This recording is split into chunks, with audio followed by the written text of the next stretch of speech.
Well, here we are in some of the most beautiful countryside in Derbyshire. Some would even say in the country. Just behind me, we have the famous stepping stones here on the River Dove. On each side, we'll find cliffs, beautiful woodland. Not too far away, there are those that are fishing here on the river too. It's a beautiful spot that many people will come to visit throughout the year.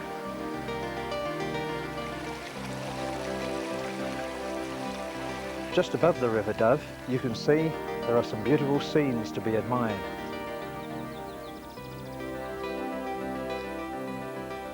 Just down in the valley, you'll see the village of Island, a beautiful little village just 3 miles away from Tissington.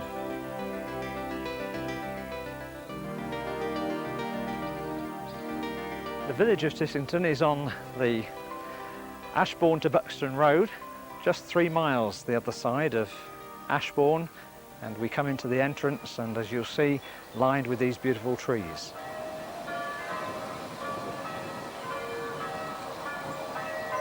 Tissington Hall is owned by the Fitzherberts, whose ancestors have resided here for generations.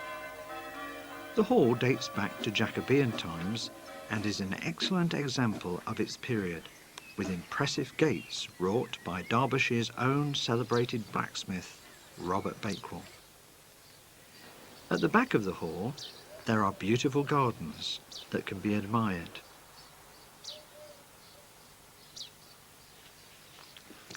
The ancient tradition of preparing well dressings is a custom that goes back as far as 1349, when a plague broke out in the county of Derbyshire.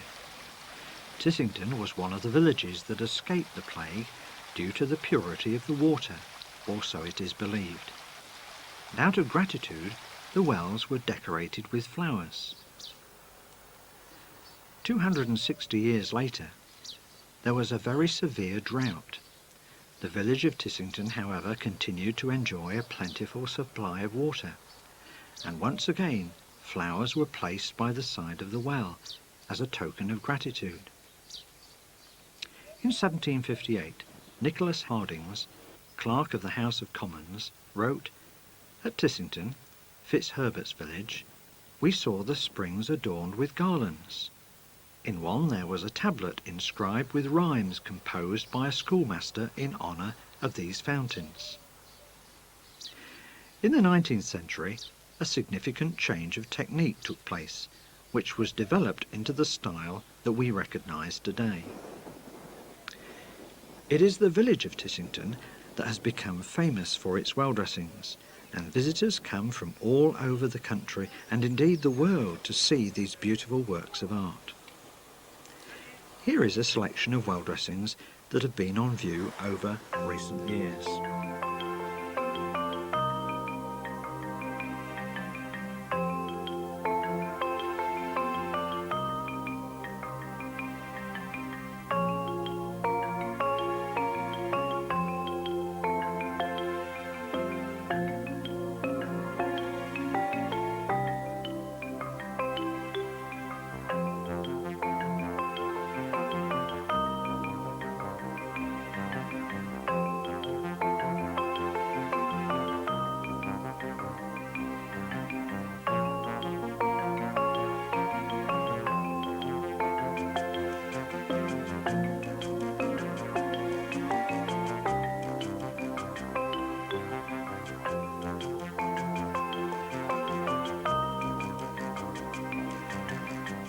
Over the years, this tradition of decorating wells has spread to many towns and villages all over the county. The subject and style will vary from village to village, as this selection shows.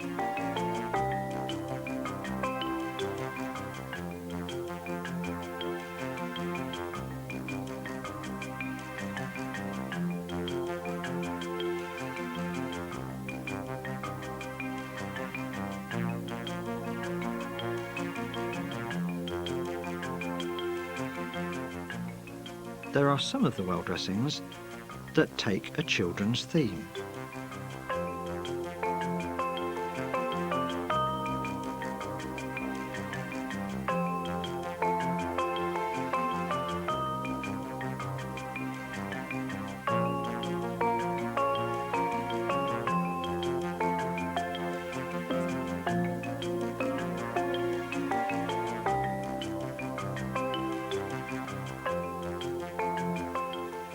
and some that are even done by the children.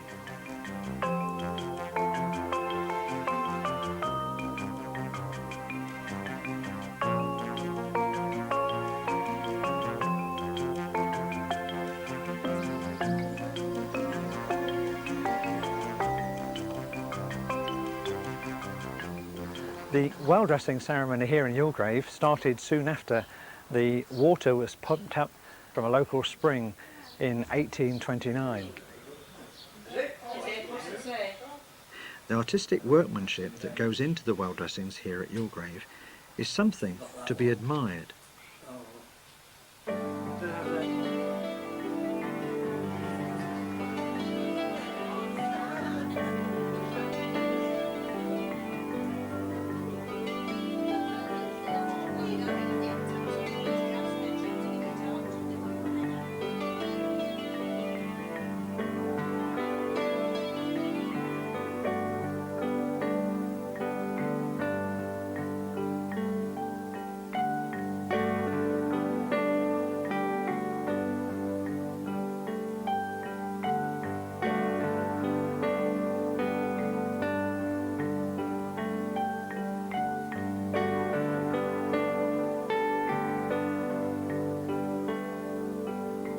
Now look at some of the pictures in close-up.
Here are a few facts and figures giving you an idea of what goes into a well dressing.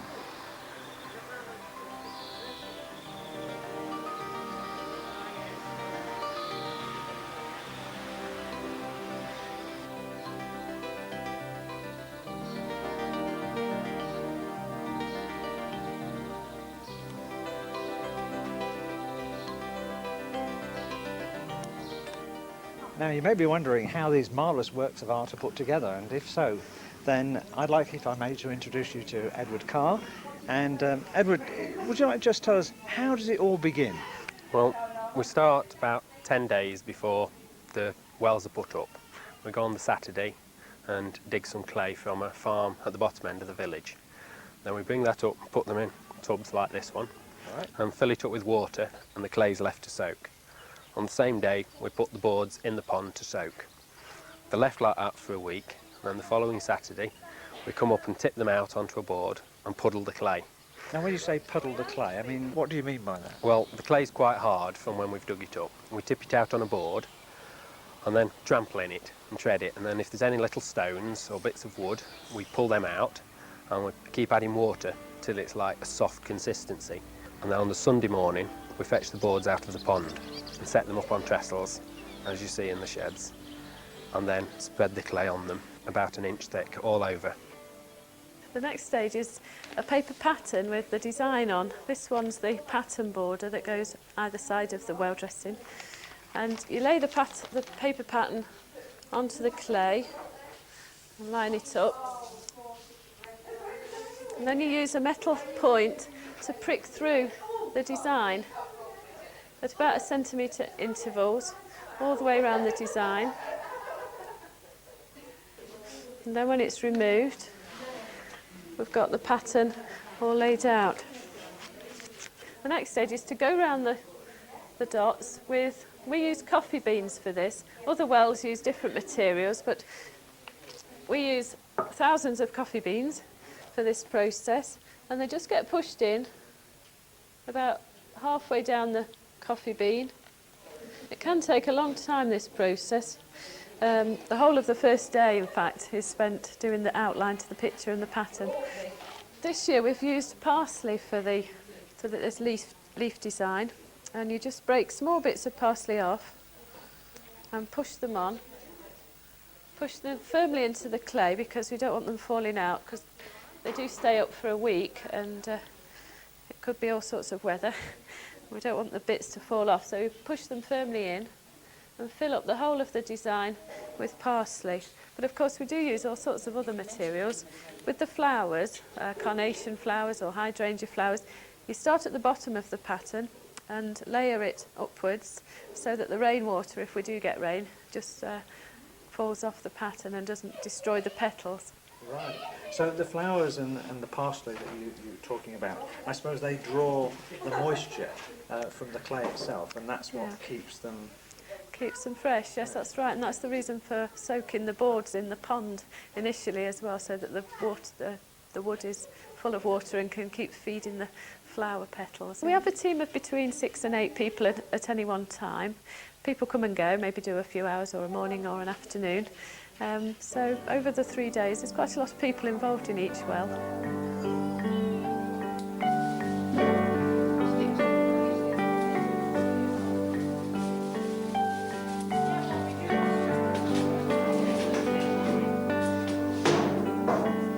Last year we had a bit of a problem because I'd designed a well that had a lot of sea and also a lot of sky, so there was quite a large area of blue was needed, and blue's a bit difficult to find at this time of year, so we had to improvise a bit and put quite a lot of green in the sea and white in the sky. It looked all right. Very good.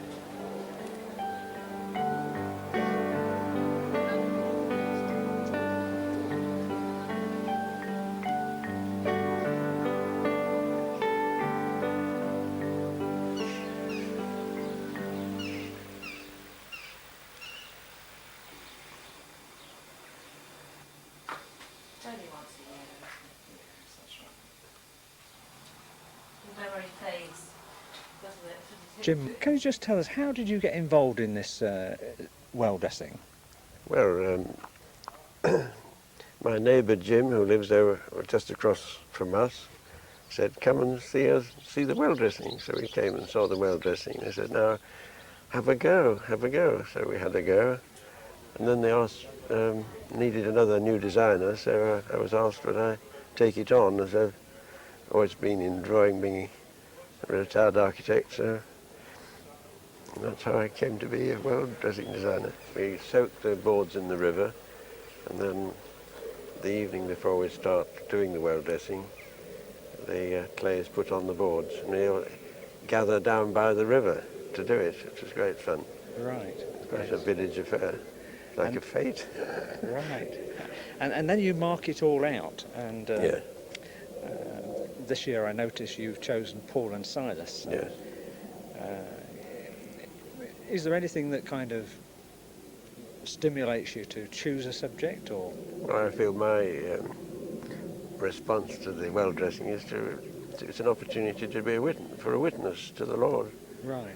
And rather than just titles, I've put the word of God in as it's proper scripture, rather than just to say a title. We could just put Paul and Silas in prison. Yes.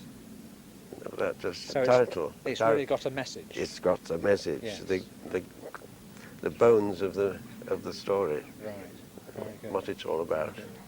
Yeah. And how long does it take you to, from the stage of putting the clay onto the board to the finished product? How long does that take? A week.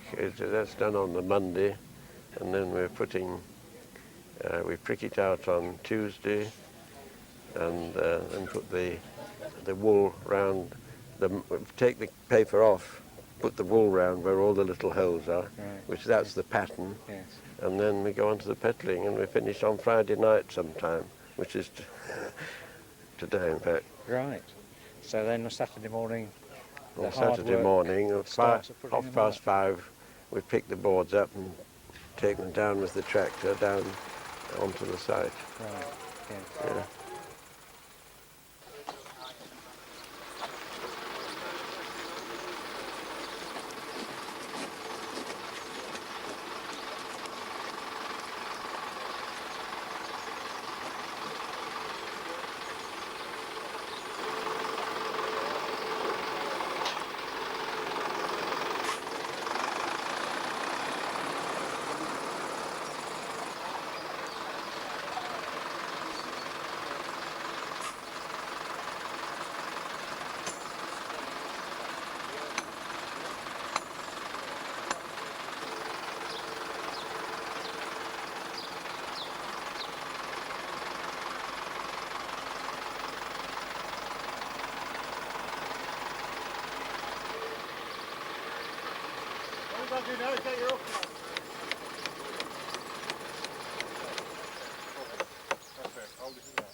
Now this is Joan from Welwyn Garden City? Welwyn Garden City in Hertfordshire, yes. Right, and you've been to the well dressings here in Youlgrave for a We've number come of to years. look at them in the past, yes, but Right. this is our first year that we've been involved, so Right, so that was a different experience. very different. So how did you get involved in it? Well, we arrived Sunday evening and we stopped for a meal at the George and got talking to some of the locals, and they said, well, pop along tomorrow evening to the river to see us putting the clay in, which we did, and that was it. We've been there every day, every night. Right, so you put the clay on the board, Yes. and you Then- saw it all being marked out, Yes, yes. and then you got to the Then stage we where started with the petling and the mossing, so it's Right. been really good. you've enjoyed that. Thoroughly enjoyed it. Good. Late nights, early mornings as well.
You'll have noticed that the subject matter of the well dressings both at Youlgrave and Tissington are taken from the pages of the Bible.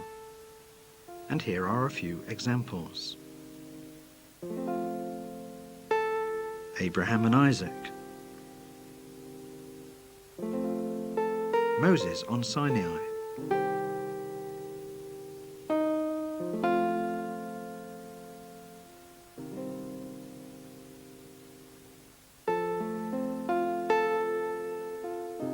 Pharaoh's dream.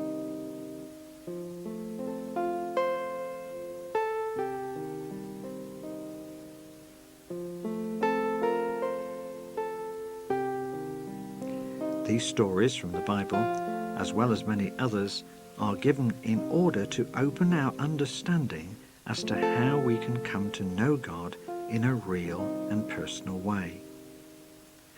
They tell us how we can come to receive one of life's most prized possessions, forgiveness of sins, as Matthew the tax collector experienced.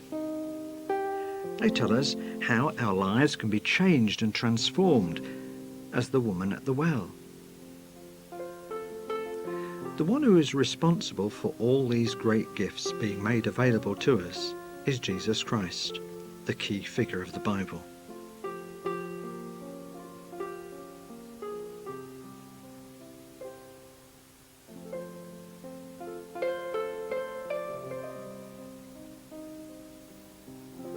A few days after his birth, Simeon proclaimed that he had seen the Lord's salvation. When Jesus was 12 years of age, he astounded the religious leaders by his questions and answers. When he was 30 years of age, he was baptized by John the Baptist in the river Jordan, and it was here a voice was heard from heaven saying, "This is my beloved Son, in whom I am well pleased." After this, Jesus was led out into the wilderness and tempted by the devil.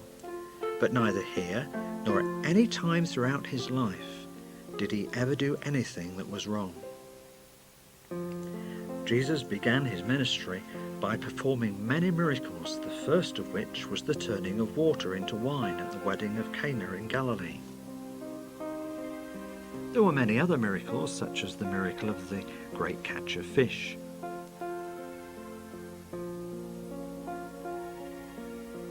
The blind man that was made to see.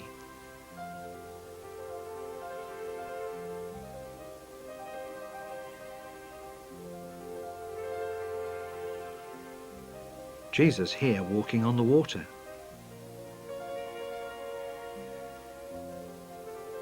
The raising of this girl from the dead.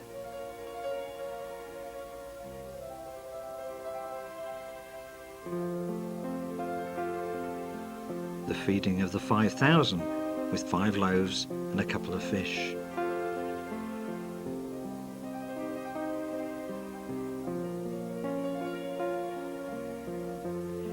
But it was not only his miracles that made him unique, it was his teachings. No man had ever been heard to speak like this man. He claimed to be the Son of God. On the Mount of Transfiguration, a voice was heard from heaven which said, "This is my beloved Son, hear him." A few days before his betrayal and crucifixion, Jesus is acknowledged by the crowds as he enters Jerusalem. If Jesus Christ is truly the Son of God, then for what purpose did he come into the world?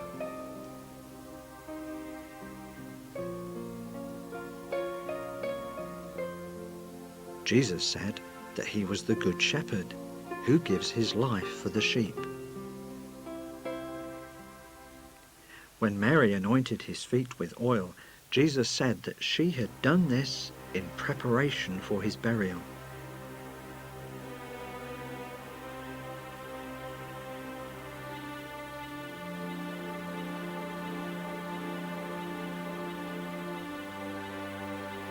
The night before Jesus was crucified, he told his disciples that his body would be broken and that his blood would be given so that sin might be forgiven.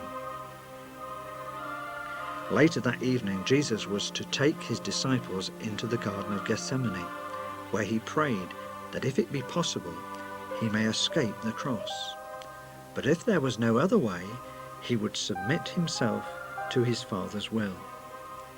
There was no other way by which our sins might be forgiven, and so Jesus went to the cross and there died so that we might be forgiven. Jesus was betrayed and cruelly put to death on a cross.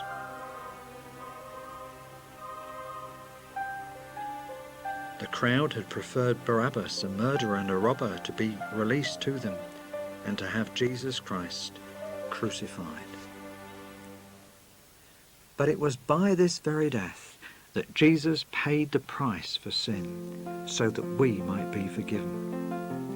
And to prove to the world that God had accepted the price that Jesus paid, he raised Christ up from the dead. He was seen by his followers on many occasions over a period of 40 days.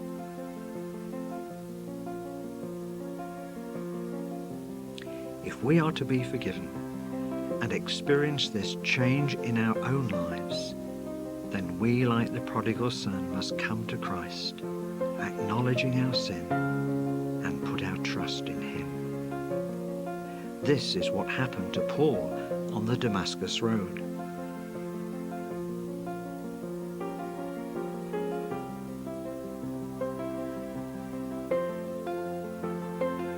Will you, like the rich young ruler, turn away from Christ and refuse the forgiveness he offers? Or will you, like Peter, call upon the Lord to save you? On that first ascension day, when Jesus ascended up into heaven, 2 men in white apparel said to his disciples, "This same Jesus, who was taken up from you into heaven, will so come in like manner as you have seen him go into heaven." The time is close. Will you be ready to meet him?